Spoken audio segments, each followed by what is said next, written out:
تو اس کو زیادہ کامیابی ملتی ہے، اور اگر وہ بس ہاتھ پہ ہاتھ دھر کر بیٹھا رہے اور کسی غیبی مدد کا انتظار کرتا رہے تو پھر اس کے نتائج بھی آپ لوگوں کو پتہ ہی ہے کہ کیا ہوتے ہیں۔ لیکن جی چونکہ سلیم نے دن رات محنت کی تھی تو اس نے اپنی یہ ساری ذمہ داریاں نا بڑی ہی خوش اسلوبی سے پوری کر لیں،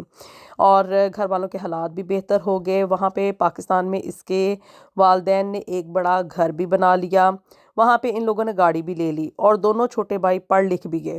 پڑھنے لکھنے کے بعد آگے ان کی بھی شادیاں ہو گئیں۔ والدین نے اپنے دونوں چھوٹے بیٹوں کو بھی وہاں پہ کاروبار کروا دیا کہ نوکریوں میں اتنا پیسہ نہیں ہے تو اپنے کاروبار میں برکت ہوتی ہے۔ اب چونکہ گھر کے حالات بڑے بہتر ہو چکے تھے اور دولت کی وہاں پہ ریل پیل شروع ہو گئی تھی، تو جی سلیم نے اب یہ سوچا کہ مجھے نا اب پاکستان واپس چلے جانا چاہیے۔ والدین سے بات کی تو انہوں نے کہا کہ نہیں، ابھی تھوڑا عرصہ اور تم انتظار کر لو، کہ حالات تو اللہ کا شکر ہے بہت بہتر ہو چکے ہیں، لیکن ابھی تم تھوڑی اور محنت کر لو، آگے تمہارے بچوں کا بھی مستقبل جو ہے نا وہ محفوظ ہو جائے، تو اس کے بعد تم پاکستان واپس آ جانا۔ ایسے ہی کرتے کرتے نا اس کے والدین، ان کی صحت خراب ہو گئی، پہلے اس کے باپ کی اور پھر اس کے بعد اس کی ماں کی وفات ہو گئی، اور والدین کی وفات کے بعد اس نے جو پیسے تھے نا وہ اپنے بھائیوں کے نام پہ پاکستان بھیجنے شروع کر دیے۔ یہاں پہ برطانیہ میں رہتے ہوئے یہ اپنے پاس پیسے صرف اپنی ضرورت کے مطابق رکھتا تھا، جس میں کہ گھر کا کرایہ وغیرہ اور کھانے پینے کا تھوڑا بہت خرچہ ہوتا تھا۔ یہاں پہ رہتے ہوئے نہ تو یہ کوئی شاپنگ وغیرہ کیا کرتا تھا اور نہ ہی اس کا کوئی بہت لیوش قسم کا لائف سٹائل تھا، چونکہ محنت مزدوری کرتا تھا بیچارہ، اتنا پڑھا لکھا تو تھا نہیں۔ اب جی والدین کی وفات کے بعد نا سلیم نے اپنے بھائیوں کو پیسے تو وہ بھیج رہا تھا بالکل اسی روٹین میں جیسے کہ والدین کی زندگی میں یہ بھیجا کرتا تھا، لیکن اب اس کو تھوڑا سا نا مطلب اپنے مستقبل کے بارے میں بھی سوچنا تھا۔ تو جی اس نے کہا اپنے بھائیوں سے کہ میں ساری زندگی یہاں پہ پیسے بھیجتا رہا ہوں، یہ گھر بھی جو ہے وہ میرے بھیجے ہوئے پیسوں سے بنا ہے، یہ گاڑی، یہ کاروبار، تم لوگوں کا جتنا بھی وہاں پہ سیٹ اپ ہے نا وہ سب کچھ میں نے ہی بنایا ہے،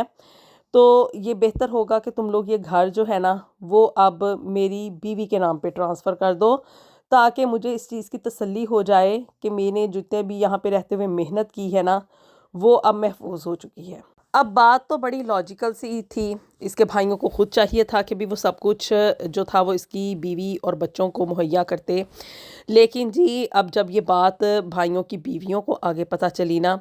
تو انہوں نے آسمان سر پہ اٹھا لیا، اور ان لوگوں نے تو رشتہ یہ دیکھ کے کیا تھا کہ بھی اچھا خاصا بڑا گھر ہے، اپنا کاروبار ہے، گاڑیاں ہیں، اور جی دولت کی ریل پیل ہے۔ اب جب بیویوں کے اوپر یہ انکشاف ہوا کہ یہ سب کچھ تو ان کے بھائی سلیم کا بنایا ہوا ہے اور ہمارا اس جائیداد میں کوئی حصہ نہیں ہے، تو اس وقت ہوئی جی یہاں پہ اصل فساد کی جڑ شروع۔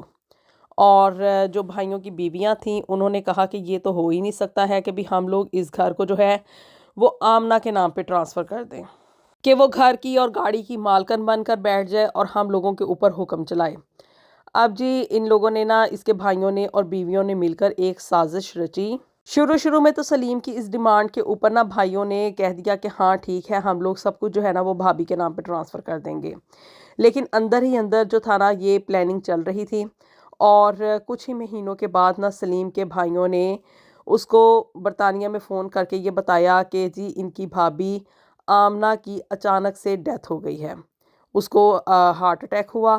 اور یہ ہارٹ اٹیک اتنا سیویئر تھا کہ اس کے لیے جان لیوا ثابت ہوا، اور اس کی حالت چونکہ بڑی ہی کریٹیکل تھی تو اس وجہ سے ڈاکٹرز نے کہا کہ بھی اس کو ڈیڈ باڈی نا آپ اس کو سیف نہیں کر سکتے، اس لیے ہمیں اس کی تدفین بھی جو تھی نا وہ اچانک سے جلدی میں کرنی پڑی۔ سلیم کو ان لوگوں نے یہ بتایا کہ تمہیں ہم نے اس لیے نہیں اطلاع دی کہ تم بڑے پریشان ہوگے، چونکہ تمہیں اپنی بیوی سے بڑی محبت تھی، اور اس طرح کی اچانک جو سڈن ڈیتھ ہوتی ہے نا وہ انسان کے لیے ایبزارب کرنا مشکل ہوتا ہے۔ تو اب جی سلیم جو تھا وہ بیچارہ وہاں پہ یہاں برطانیہ میں رہتے ہوئے بڑا پریشان ہوا کہ نہ تو ابھی واپس جا سکتا تھا،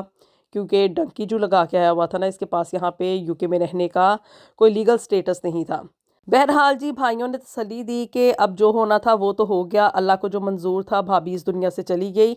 لیکن تم بچوں کی فکر نہ کرو، ہم بچوں کو بڑے ہی اچھے طریقے سے سنبھال لیں گے۔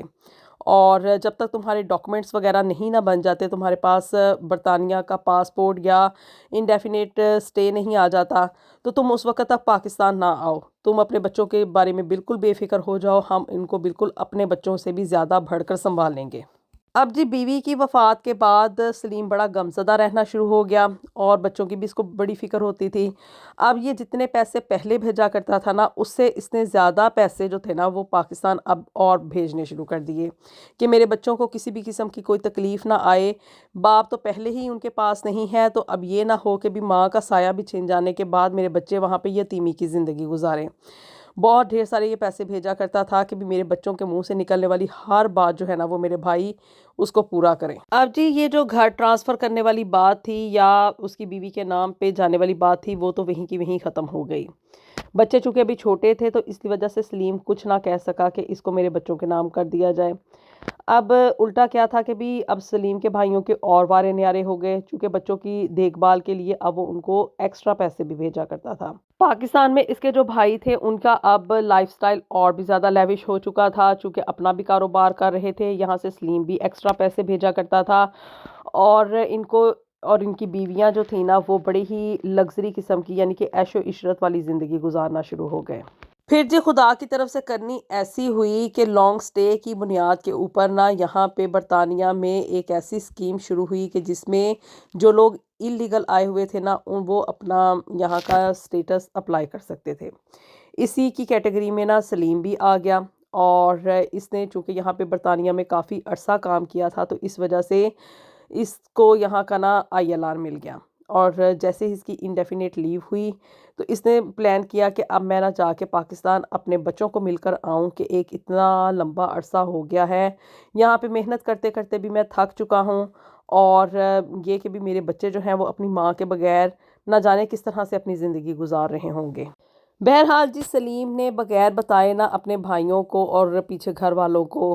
ایک سرپرائز وزٹ دیا پاکستان کا، اور یہ جب ناروال میں اپنے گھر پہنچا نا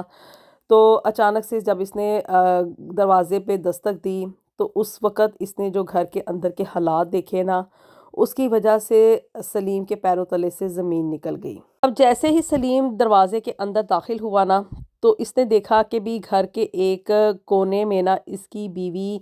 آمنہ گھر کے برتن دھو رہی تھی، انتہائی شدید سردی میں ٹھنڈے پانی کے ساتھ، اور اس کے بچے جو تھے وہ اپنی ماں کی ساتھ مدد کر رہے تھے برتن دھلوانے میں، اور کپڑے جو تھے ان کو اس کی بیٹی جو تھی وہ تار کے اوپر سوکھنے کے لیے پھیلا رہی تھی۔ اب یہ سارا منظر دیکھ کے نا سلیم ہکا بکا رہ گیا کہ آمنہ جو تھی وہ تو مر چکی تھی، اور انہوں نے کہا تھا کہ بھی میرے بچے جو ہیں یہ ان کو بڑی ہی اچھے طریقے سے ان کی دیکھ بھال کر رہے ہیں، جبکہ گھر کے اندر داخل ہوتے ساتھ ہی اس نے دیکھا کہ آمنہ برتن دھو رہی ہے ٹھنڈ میں ٹھنڈے پانی کے ساتھ، اور اس کے بچے جو ہیں وہ اپنی ماں کی مدد کر رہے ہیں گھر کے کام کروانے میں۔ اب جی وہاں پہ دیکھ کے نا سلیم اپنی بیوی کو زندہ اور بچوں کے اس حالت میں زارو قطار رونے لگا،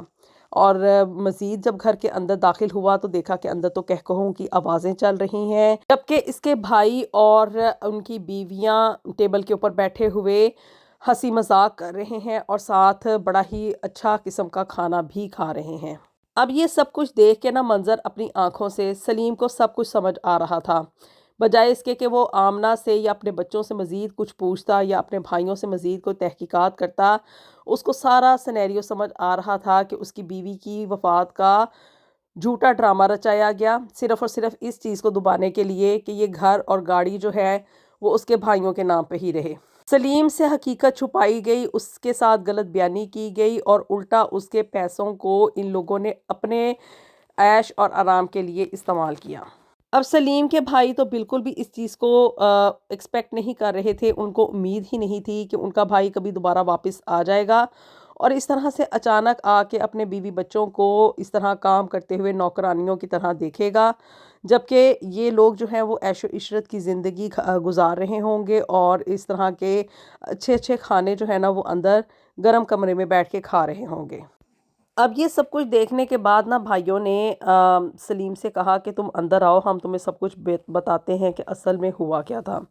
لیکن اب سلیم چونکہ ساری سچائی خود بخود جان چکا تھا، اس نے وہیں سے اپنے بیوی اور بچوں کو اپنے ساتھ لیا اور وہیں پہ اس نے ایک کرائے کا گھر لیا اور وہاں پہ اپنے بیوی اور بچوں کو لے کے یہ چلا گیا،